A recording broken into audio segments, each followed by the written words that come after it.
It's definitely been a major improvement in transit availability and accessibility to the things I want to be able to do. And it's basically made transit from for my work commute as like a last resort if I really need to like, oh, this is an option.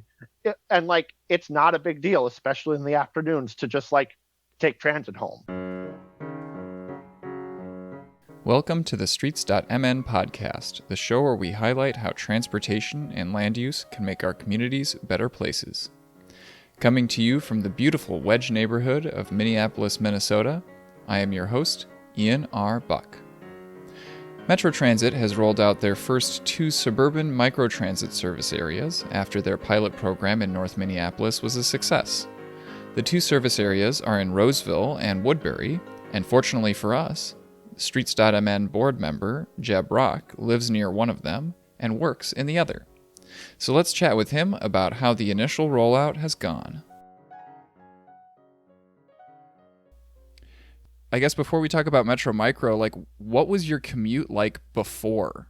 So my commute was, and usually still is, driving to work. Oh, okay. I drive it's about a 30-minute drive, 20 to 30 minutes, depending on traffic and all of that. The biggest struggle was before Metro Micro is that we're a 1-car household and there's 2 of us. Mm-hmm. So if my spouse needed the car for a trip or something, I basically either had to Uber or I was looking at a 25 to 30-minute walk to a reasonable bus schedule that didn't involve me, like from work, that didn't involve me doing a 1-hour loop on a minibus that honestly made me a little nauseous because I just do not do well on a windy minibus route. So that minibus route, but that was a fixed route schedule, right? Which number is that? 227. Okay. Yeah. I'm not nearly as familiar with like the stuff up in the Roseville area other than, you know, the A line and the 30. Yeah. The 227 does bidirectional in the midday, but for whatever reason during rush hour, it only goes in one direction. And the one direction that it runs near my work is to the opposite of Rosedale. So in order to get to Rosedale, I basically have to go all the way up to Shoreview, then it becomes the 225 and loop all the way back down to Rosedale Mall. Oh, that's the worst. Yes. So, and I don't know if that's changing in the future, but that's how it's been for as long as I've worked there. Right. Well, and I mean, even if it changes in the future, like you have Metro Micro as an option now. Yeah. So, let's get into that. So for those who aren't familiar, Metro Micro is the whole like microtransit concept is the transit agency will have an app that you can think like a dial-a-ride system, but like modernized, right? So that you're using most users are going to be using an app to request a ride. They just put in like, here's where I am, here's where I want to go, and then the system figures out like, okay, which operator is going to be driving over there and picking them up. They are shared ride, so unlike an Uber or a Lyft, the bus might like pick people up or drop other people off along the way. Most of them use the like 20-foot long little mini buses, which is exactly what Metro Micro is. First, I'll just add, when you were talking about dial ride, I have used TransitLink dial ride once in a while as an alternative to get home, because while there is fixed route, there is a stipulation that I was made aware of that if it is considered too long by fixed route service, TransitLink is theoretically eligible. Oh, interesting. But it's like basically because there's that really long circuitous route that takes an hour. That's what basically makes it eligible. And then there's it takes another hour to an hour and a half. But it's really difficult to get a ride and you have to schedule it at least a day in advance. Right. And I would say I probably only have about a 10 to 15% success rate of actually getting a ride. I'm guessing because mine is lower priority because I am not a regular rider and I theoretically had fixed route. So, and it was also on the edge of the service area for the place where I lived. But regardless. And Metro Transit, to their credit, is like keeping as many parts of like the user experience, the features that are offered are as consistent with fixed route service as possible, right? We have bike racks on the front of the buses. They are ADA accessible. The fare structure is matched with like express buses. So currently in 2025, that means that it's $2.50 during non-rush hour, and then is it $3 even? 325 during rush hour. Yep, there you go. At least that's what it's supposed to be. Right. That's a juicy statement. What does that mean, Jeb? So when I say theoretically, I don't think I've ever actually paid more than the local route for a ride, the local pricing for a ride. I always use my go-to card. Mm-hmm. And every time I've ridden, either the go-to card reader has just not worked at all. I'd say that's about half the rides. And about the other half of the rides, it was programmed just for the local price, not the express price. Yeah. And that's so, the operator who sits down in the seat is the one who like pushes the buttons and sets the fare card reader to, tell it like which type of fare it's supposed to be charging. Yeah, that's always fun. Like I have encountered that a few times on like Route 94 as well, which, is one of those routes that's like, it feels like it's in this liminal space, where it's like, oh yeah, it travels on a highway, but also like you're staying within the urban core. And, and in the future, it is going to be local route price structure because it'll be the Gold Line. Once the Gold Line extension it comes into play in 2027. But like, every once in a while you'll encounter like a driver who's like, no, I'm just local route. It's fine. This should be a local route. Yeah.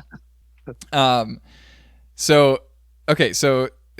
I think I remember like when you and I were chatting about this just a couple of weeks after Metro Micro opened in Roseville. You were saying that like a lot of the operators, it seemed like they did not have a whole lot of experience with like operating for Metro Transit type buses because this is a service that is contracted out. I see in the picture behind you that Schmidt & Sons are the ones who are operating that particular. Of course, like Schmidt & Sons is a company that also does like school buses and stuff, right? And so it kind of makes sense that like, oh yeah, we've got this new contract. We need more operators to drive, these Metro Micro buses, and so you probably are encountering some, established school bus drivers who have never had to like charge a fare. Yeah. And I think I've had at least one driver where like they switched from a completely different career to driving for Metro Micro. I don't remember what exactly it was, but I did have a driver on the first day who was like, I had training, and then this was the first time I've driven a bus in any sort of passenger service before.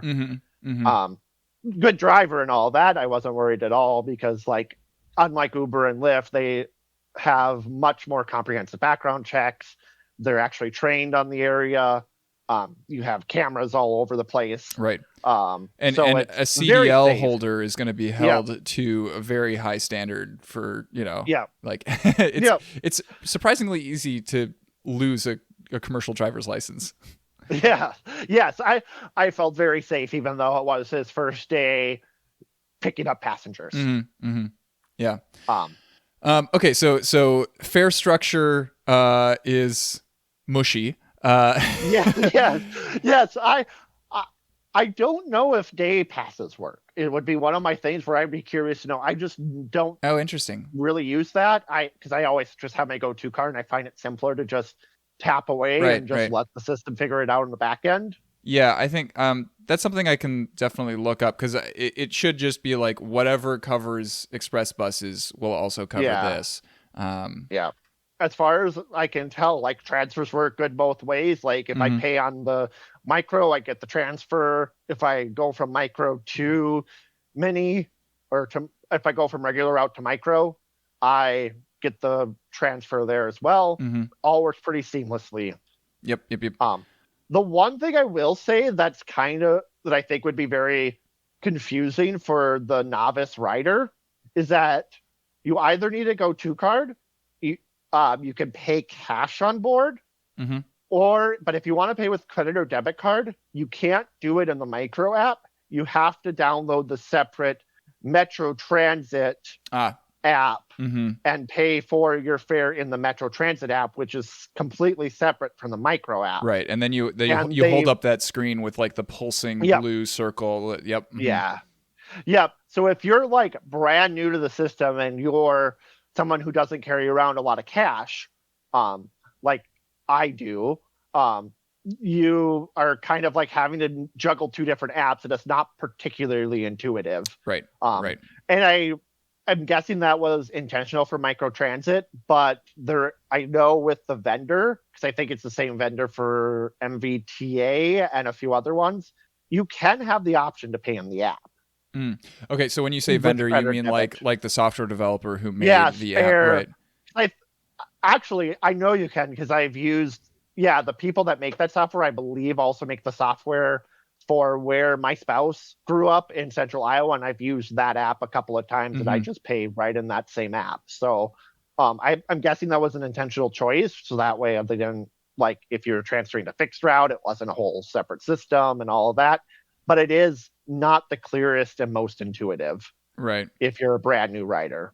Now, speaking of the app, they changed app vendors. I think they were using like Via before, and now they're using Spare, or vice versa. Anyway, when they switched, one significant change that happened was the Metro Micro app now has it has the Metro Transit trip planner built into it, and the trip planner will, offer you a Metro Micro ride if that, makes, like, as a transfer at a planned time. And, and so you can like book a ride, like if you're starting in Woodbury and you're going to be going to Roseville, you can, tell it like, I want to go to this place in Roseville, and it will tell you like, oh yeah, like take the gold line and then the green line and then the A line, and then, take Metro Micro. And I assume that it books your ride for the time that you are expected to be arriving at Rosedale Transit Center. Yeah. I find that to ultimately be more hassle than it's worth, actually. Oh, interesting. Okay. Because it has no sense of good transfer points, and it just will pick a random bus stop. Like if I'm going from my work to home, like the most logical option is micro to A line. So like I much prefer to transfer at Rosedale because it's a major transfer point. Right. There's a shelter, there's an indoor shelter if I need it, there's amenities. It's relatively quiet compared to like where it wants me to transfer, which is County Road B. And it doesn't even try to pull me into the County Road B. If I look at it correctly, it tries to drop me off on the north side of County Road B, because County Road B is the line in Roseville. And then I have to like cross County Road B at the light and then go to the shelter. On foot. Okay, on foot. Yeah. And I did try that once just to see it, and it just would not accept the ride. Like it said no drivers available. And then like 5 seconds later, I just picked, just give me to Rosedale, and there was a driver in 2 minutes. Mm-hmm. So, and I don't you would know think like from their perspective, like they would want to consolidate as many Metro Micro riders to one pickup or drop off location as possible. And like Rosedale Transit Center is the logical place for that. Yes. And I've noticed that in Woodbury too. Like I had an appointment at a doctor's office that was kind of to the west of like Woodbury Mall area, or I forget, like whatever that mall area is with the Target and stuff. And it would just drop, like it was just trying to get me to transfer at a random point on the 323 rather than having me take the 323 over to Woodbury Theater and then take micro, which actually burned me in the end, because like I didn't request my ride until I got to Woodbury, because unless you're attached to transit route, you can't request the ride in advance. You must have it pick up now. Hmm. And for Mm-hmm. whatever reason, like at this time of the morning, it like there were not enough drivers, so it was going to be kind of that full 20 minutes and maybe even a little more. And my appointment was in 30 minutes, so the bus would not have made it to my appointment in time. So I Mm-hmm. wound up having to do a lift for that last little leg Mm. instead, which was kind of frustrating. Yeah, yeah. So okay, so it sounds like the algorithm needs a little tweaking for the trip planner. Yes. But like I am glad that they, that they thought of that feature. I mean, they didn't think of it Yeah. first. Like MVTA Connect has had that feature in their app Yeah. for the whole time. But like it, when I'm comparing, like up until now, the only two like microtransit suburban experiences that I've had were MVTA Connect and Southwest Prime. And like the thing Yep. that has always frustrated me about Southwest Prime is like trying to plan ahead of being like, okay, the 6 is going to drop me off within their service area at this time, and I need to Yep. think about like, okay, how far in advance should I go into the app and request a ride so that it will be there a few minutes after I get there, but won't get there before I get there, because if they get there and I'm not there, then they're going to be mad at me and they're just going to leave me behind. I have done a Mall of America so many times with Yeah. Southwest Prime. Yeah. Oh, yeah. Yep. I do agree that like it is kind of nice that they put the trip planner in. I think it makes a lot of sense for at least what my understanding is of North Minneapolis, where like there isn't really a central transit Mm-hmm. center, so to speak. And it's all kind of like, so there you basically, it's just got to be whatever works best for the route on where you Right. transferred to fixed route. So it's just going to be at a bus stop or like a C or D line stop, which makes sense. But when it's translating to the suburban market, it feels like it hasn't taken into account quite yet moving all the riders to a central transfer point like Rosedale or Right. Woodbury Theater or the park and ride over in Woodbury, the new park and ride for the Gold Line. Mm-hmm. Mm-hmm. Yeah. The other reason that like trying to use Southwest Prime always makes me nervous is that like I know that the wait times are like really unpredictable, and I attribute that mostly to the fact that like I feel like they try to have a service area that's too large, and so like you never know, oh, is a bus going to have to like take somebody clear across the entire Yes, I have done that once where I've taken it clear from Edina to Shakopee. Yeah, no, on a Saturday. So I've done the Southwest Prime Edge from the Mall of America Transit Center to the church that's near Carver Park Reserve because I wanted to go camping, and I was like, I'm the a-hole right now. I'm the one who's using this service in the most suboptimal way, and they have to deal with it. Yes, the zones are quite a bit smaller with Metro Micro, from what I've noticed. Like, yeah. And has that translated into a good user experience? Like, is the wait time like, is it not too long? Are the wait times like predictable? Is it kind of fairly consistent? How is it feeling so far? I will say, other than that one outlier, I have basically always been able to get a ride within 5 to 10 minutes. Oh, nice. Like, it's very predictable in that fashion, which is why I think that outlier stuck out so much is frustrating, because it was almost to the point like their advertising says that their goal is within 20 minutes. Mm-hmm. Mm-hmm. And like I've usually gotten it within 5 to 10 and often 5. Like if I'm getting picked up from work, because my work is not that far driving from Rosedale, but I think they also kind of wait near some of the senior homes a little bit further north. And both of those are relatively close to my work. Trying not to dox myself too much here. But yeah, like I often get a ride within 5 minutes. Yeah. Okay. Good.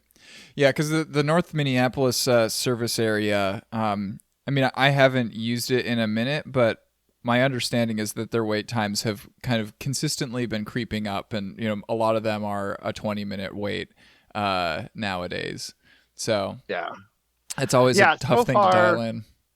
so far I've had pretty good experience with um, Woodbury and Roseville on that account. Mm-hmm. Good, good, good. Um, so we've talked about you using this to get to and from work. Yep. Actually, let me. So we briefly touched on like what was your commute like before, and I never formally asked you. Uh, is this like well established? This is like your normal commute now. Do you use Micro on a regular basis, or are you still like driving most times? But now you have this option for when your spouse needs the car. It's it's the set ladder where Okay. I drive most days because it is still an hour and a half each way Right. versus Right. generally less than a half hour by car. Mm-hmm. Um, so I still, since we have the car, and even if we didn't, it's kind of hard, especially for me in the morning, to want to wake up to be ready to go by Right. 6:30 in the Right. morning versus 7:30. Because it's Um, like what, three fixed routes and then also Metro yeah, Micro? Right. yeah, yeah. It's a chunky commute. It's one where even with micro, it's a chunky commute, but Yeah.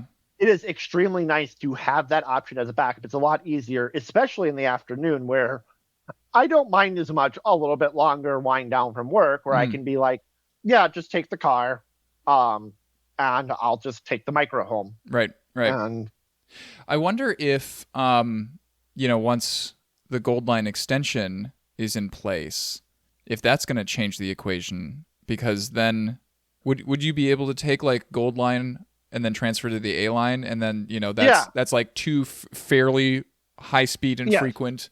Um, yeah, yeah. especially yeah, that should help. I would expect. I mean, obviously, it depends on what it looks like once everything's in place, Right. but Right. yeah, I think that's definitely going to be a helpful.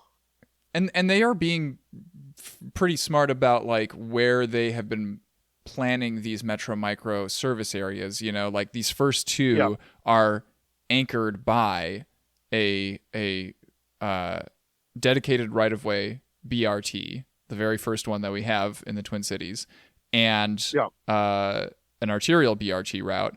So like they know that having fast and frequent fixed route service to connect people to and from the microservice is essential for the yeah, for the success of the microservice. yes. You also had told me that you have taken some family members on Metro Micro to like go out for, like to dinner at a restaurant or something like that, right? Yep, yep. We've used it to go to Kowalski's once, both to get groceries and because they actually have a really nice hot bar and stuff. Mm. Very smooth. Um, I did hit the thing again where it likes to just pick a random stop. So like we wound up getting picked up just like a random stop on the side of like a Strode, which Mm-hmm. is not the most pleasant, but we only had to wait for like 30 seconds, so it was fine. Oh wow. Wow, that's Yeah, yeah, like we had it basically was timed right with the transfer because I had used the transfer planner yeah, for the yeah, trip yeah. planner thing. So like it worked out fine, but it was a bit annoying that like it decided that the best place to do a transfer was just on the side of a Strode. I think it was Valley Creek. Okay, Um, okay. I'm still learning the names of all the Woodbury things because it's just like it's the main Strode in Woodbury for where I want to go. Yeah, yeah. Well, and I mean that's probably where the fixed route bus travels. Like, Yeah, the yep, more it goes up. Yeah, it kind of does a big loop, and then its last stop is at the Woodbury Theater Park and Ride okay. area. Mm-hmm. Yeah, yeah, yeah.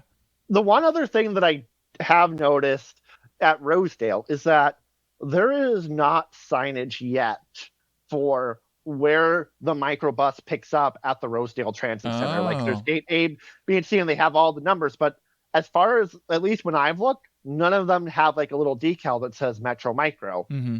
I've actually never had to take it from Rosedale to my work, but Mm. I've seen other people doing it. Is a little confusing if someone comes up like there's not like a specific gate that it uses. Is it Um, actually picking people up at a consistent spot? Like, is there a gate that should have that sign? yeah, I think gate C, I Okay. believe it is the one that's furthest out, is where I've been dropped off the most, and I've noticed people being picked up the Mm. most. So it would just be nice if they just formalized that and said this is where the micro starts and stops at Rosedale Transit Center. Right. And I would also say ideally, and this is also getting to fixed route a little bit. Um, like they would use the 323 and like micro to have a spot at the Wood Lane Drive park and ride at the end of the Gold Line, just to make that transfer a bit easier and to have like again a fixed spot where you can kind of do those quote unquote modal shifts from Right. fixed route or BRT to a smaller local route or to micro at like a sheltered place with heat and all of that versus just a random street corner that doesn't even have a shelter or a bench. Yeah. And I mean, it's like that is the kind of, I hate the word synergy, but you know, like fitting these things together in a cohesive way. That like, you know, obviously Metro Transit staff are aware of this because they had Metro Micro buses like there at the Gold Line opening day to kind of show off to people like, hey, here's, you know, this connects to this other awesome service. So yeah, not out of the question, that's for sure. Yeah. And it would even be nice for them to like, I mean, if they have it. I've seen this advertised at like in a couple of other regions, nowhere in the metro as far as maybe MBTA does it, but essentially like if there's a bus that's just kind of doesn't have an active ride, it will just wait at the major transfer point, and you can just walk up and ask it for a ride. I don't know how feasible that is or if that would necessarily even be a smart idea, but to some extent, it would be cool if you could just like, you just saw your microbus waiting there or a microbus waiting there. And it was like, hey, can I go to Kowalski's or can I go to Lund's or can I go to Smash Park or wherever you need to go? Or can I go to the library? Right. And it would just take you there. Which is kind of it, like that's a thing that happens in like rural dial-a-ride services sometimes. Like, you know, you'll be on the bus and you'll be chatting with the driver and you'll be like, oh yeah, hey, wait, did I pick the correct drop-off point? Like, can you drop me off at such and such a park? And they'll like, you know, radio the dispatch and be like, hey, we want to change the drop-off point. It's like, oh, okay. Yes. So what kinds of like fun destinations are there in these service areas? Because I mean, so obviously the core purpose of this service is, we want the community, like the people who live in this service area, to be able to use this effectively. But also, like, you know, for me, if I'm visiting the service area, like, what kinds of things am I going to be able to visit? What am I going to be able to do by going there? I see a few different like nature preserves in the Woodbury area. Yeah, in Roseville, Smash Park is about an hour north.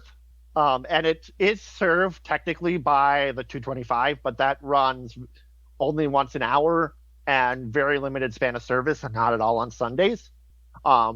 So micro makes it much easier to get there, certainly, and gives you much more time and all of that. I believe I've never been to the bowling alley in Arden Hills, but there's one in the service area up in Arden Hills. Oh, wow.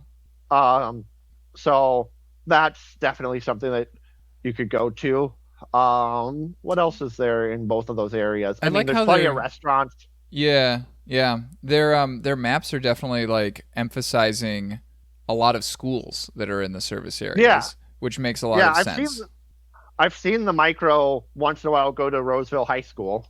Nice. Mm-hmm. And I've just noticed, especially from like in January and February, didn't see the micro that much, just kind of going around because my work, I have a nice little window where I can kind of see traffic going by. And like, I've slowly kind of started noticing, oh, the micro's just around more, like kind of zipping around doing whatever it needs to do. And so it seems like it's getting more activity and there's less like it just kind of sitting in one spot waiting for a ride, and more like zipping around, picking people up from the nearby senior home or the coffee shop or wherever and just getting people where they need to go. Woodbury, you have the indoor Central Park. I think it's being remodeled right now. But the library, and then there's like a Central Park indoor area that I've kind of walked through with like trees and stuff, and it's kind of like a mini Como conservatory almost, like very mini. But it's a nice little place on that side of the metro if you just like need to get in nature in the winter. Like yeah. I feel like there's a Sky Zone out there. Is that am I thinking of the right one in Woodbury?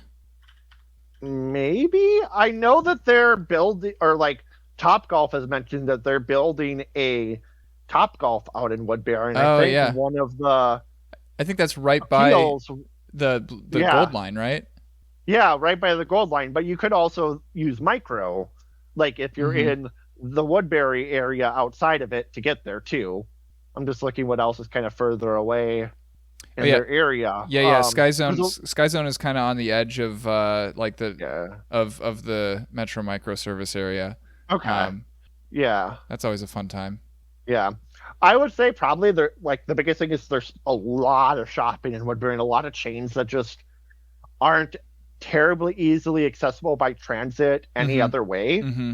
Um like there's a couple things like but, I mean they're all chains that are just kind of random and fun like Cafe Zupas and um I guess Portillo's there's one in Roseville now.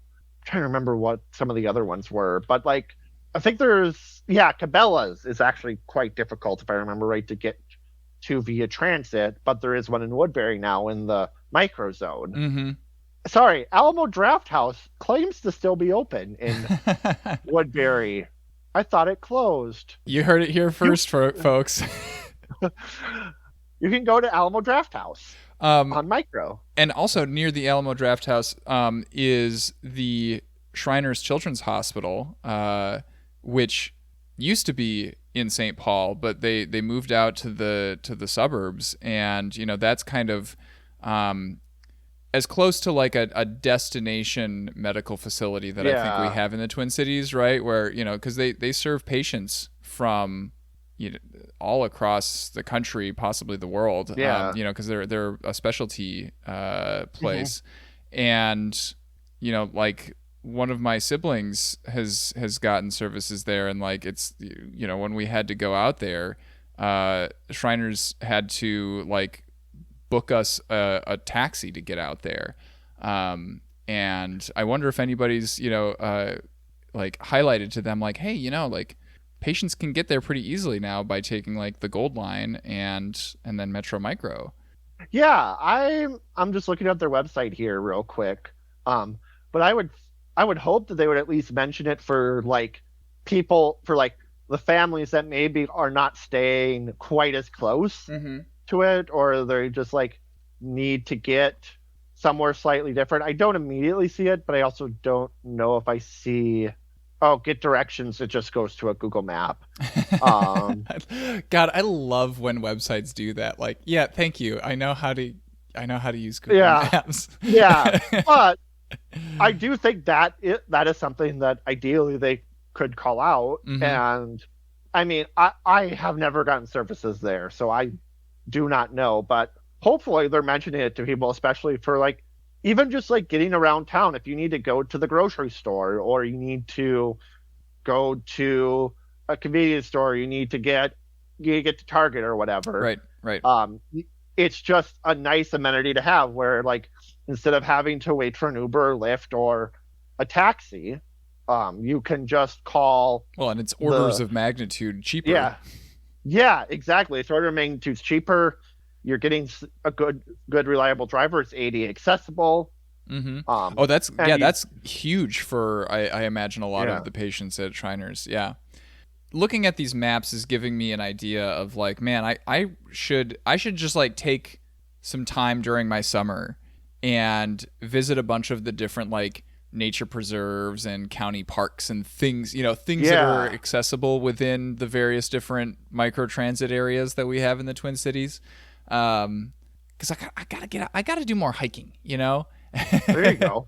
Yeah, one thing that would be really nice for I'd like to see them figure out how to do is maybe get some sort of connection to Afton. I know that's way outside of the current Mm-hmm. microzone, Mm-hmm. but it would be nice to have some sort of route to get there because it feels like the next closest state park to 7 day a week transit service in the metro. Right. Right.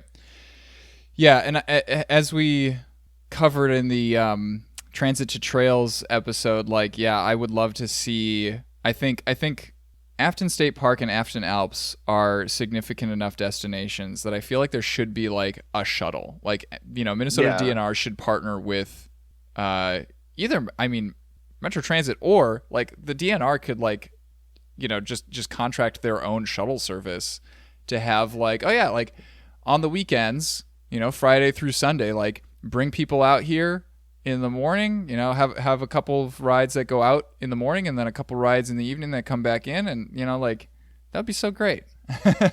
Yeah. I mean, I'm just looking here real quick. I think it's only like you could probably just have one bus run like an hourly loop, basically right, cutting them, and you like, as long as you just said like, okay, everyone has to get to Wood Lane, we're picking up at Wood Lane because that's the end of the Gold Line. That would make sense. And then you just have them pop over to Afton. It's a 21-minute drive, so you could like do a loop where like it'd be probably 45 minutes. So that'd give the driver a 15-minute layover somewhere. Hey, there we go. Are we transit planners yet? Can we? Yeah. Can we? Like submit our dissertation here? It's a podcast. Yes. Yeah. But yeah, I mean, getting to medical facilities is one of the nice things with micro. Kind of going back to that, like I used it for an appointment nearby, and going home, it was really nice to just be able to pick up and only pay $2 or whatever, and get to where I need to go. Yeah. And some of the other, microtransit services like Plymouth, I've noticed that their service area is the city limits of Plymouth plus like the North Memorial Hospital. Yeah. And a couple of other like, transit centers in some neighboring suburbs that it is, it's like, okay, some of these are clearly meant for like being able to transfer to other routes, but like the North Memorial is literally just like, oh yeah, we know that we have a lot of residents who like need to be able to get to the hospital. Yeah. And so yeah, that's a good thing to provide. I thought it was kind of amusing when they rebranded the service from being like, it was called Metro Transit Micro, and now it's just called Metro Micro, and they like changed the livery on all of the buses. And I was like, why did we feel that this rebrand was necessary? Yeah, I also, if I'm getting really into the weeds on that, it feels like it's kind of the polar opposite of the rest of the micro brand. Okay. Because like the micro brand for everything else is all day, which I guess it is all day, but frequent, high capacity, fixed route service. Oh, yes. Mm-hmm. Versus micro, which is on demand. So theoretically, one frequency for your trip. Yeah. Low capacity, you're often the only one on the bus, though not always. And just like no fixed route whatsoever. So it's kind of like the polar opposite of like the the Metro brand, like the A line or the Gold line, right, or the green or blue lines.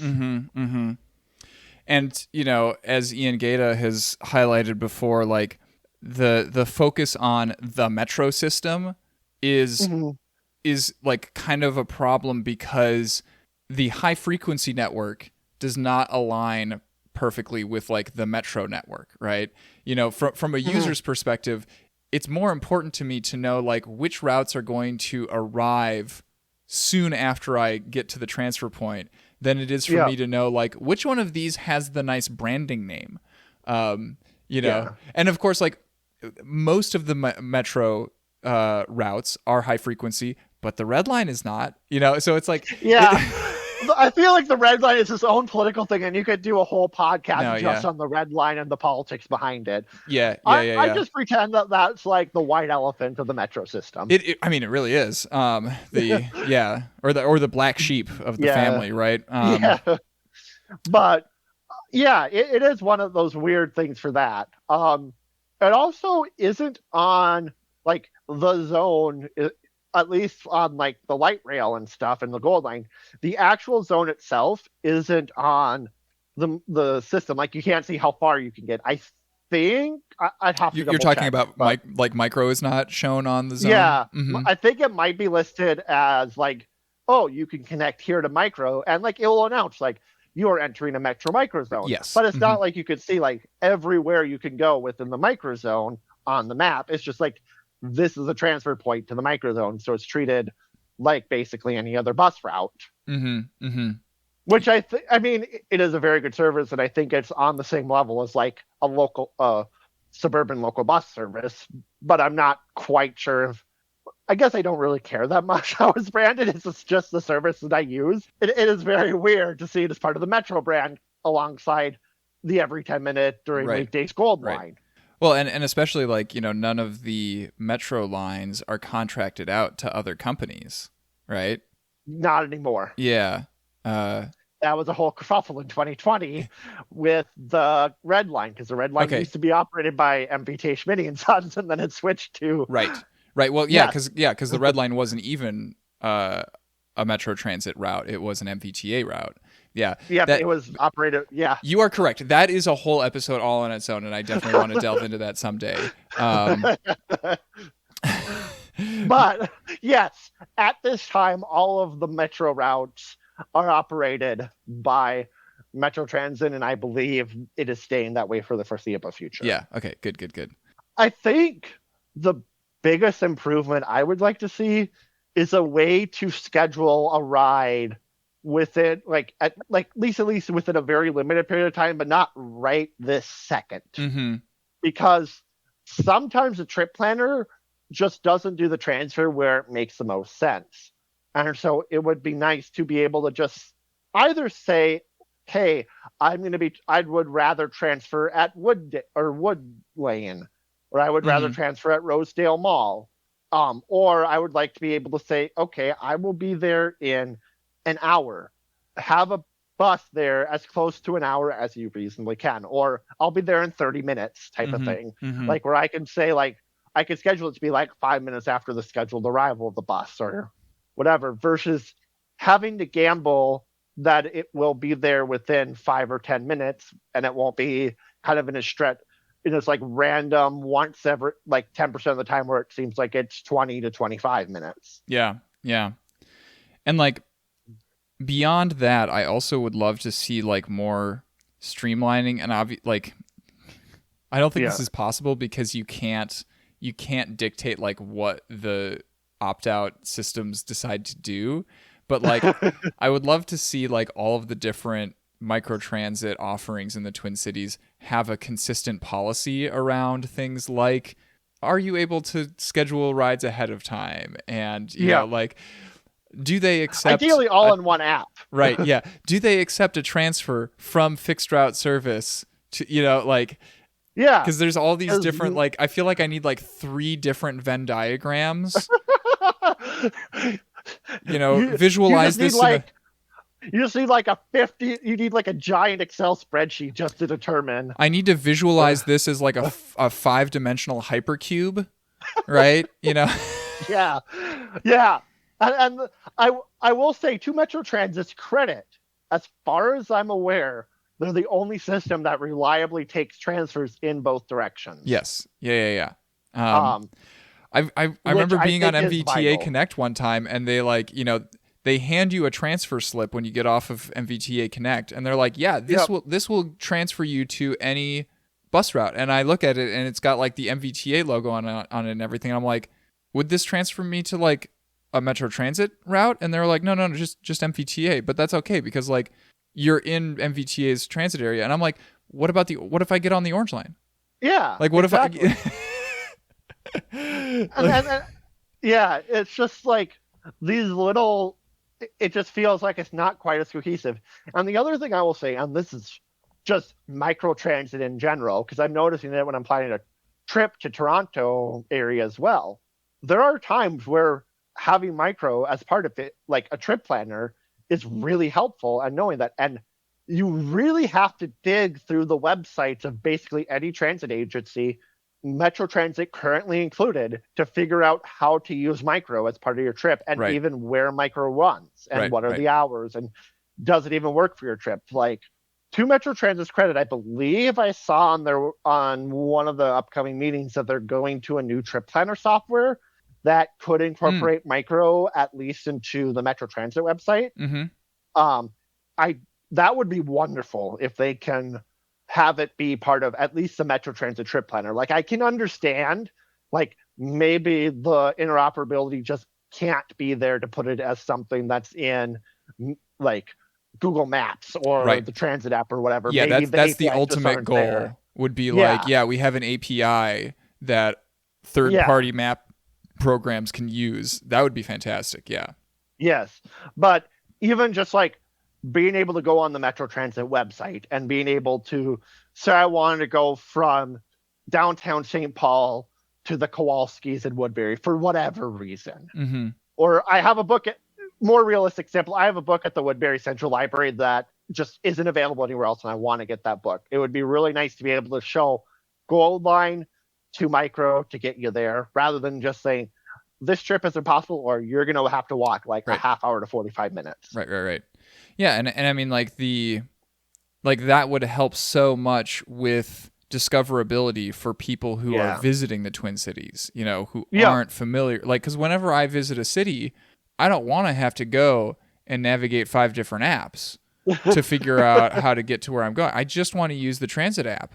And yeah, and it just makes it and I think I think that's the ultimate goal is to have it in those third-party apps. Right. And I guess like a good like middle ground would be even if the transit app can't show me a like, a transfer and like, give me that as part of the trip. It can at least like show on the map like, hey, by the way, this blob here, like click on this to go to the Metro Micro like, page to learn more about how to use transit in that area. Yeah. And I even just to start with, it would be wonderful to see Metro Transit, even just on their own trip planner on their own website, have it integrated in so you can, because like I might check like if I'm visiting another town, I'll probably check out the website for that transit agency and like make a trip. Or if I'm like a local, but I'm doing a trip that like I don't normally do, I might pop onto the Metro Transit website and just like see how I can get there. And like the discoverability of like the trip planner showing me that this exists would be wonderful, especially in the short to medium term if the interoperability doesn't exist to put it to third parties. Yep.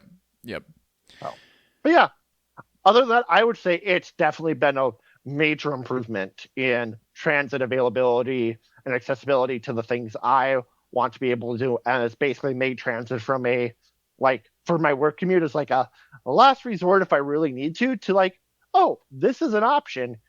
And like, it's not a big deal, especially in the afternoons to just like take transit home. Well, Jeb, you just waited until the end of the episode to give me like the good cold open, the sound bite that everybody gets to use. Well, I aim to please. Also, I can't believe that I ever doubted our ability to talk for 55 minutes about about transit. All right, well, Jeb, thank you for coming on the show. This is your first time on the Streets podcast, right? I believe so. Yeah. Yes. Maybe we've had a random clip from an event once or twice. Sure. I'm not even sure if that. Yeah. At most, it was probably something in the background. Well, everybody, this has been Streets.mn board member Jeb Rach. If you like events, he's the one who helps plan a lot of the events. So, and donate to Streets.mn. There I'm the you treasurer, go. so I'm obligated to say that. All right. Thanks for chatting with us, Jeb. You're welcome. Thank you. And thank you for joining us for this episode of the Streets.mn podcast. The show is released under a Creative Commons Attribution, Non-Commercial, Non-Derivative license, so feel free to republish the episode as long as you are not altering it and you are not profiting from it. The music in this episode is by Eric Brandt and the Urban Hillbilly Quartet.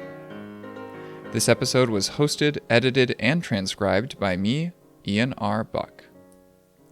We're always looking to feature new voices on the Streets.mn podcast, so if you have ideas for future episodes, drop us a line at podcast@streets.mn. Streets.mn is a community blog and podcast and relies on contributions from audience members like you. If you can make a one-time or recurring donation, you can find more information about doing so at streets.mn/donate. Find other listeners and discuss this episode on your favorite social media platform using the hashtag StreetsMNPodcast. Until next time, take care.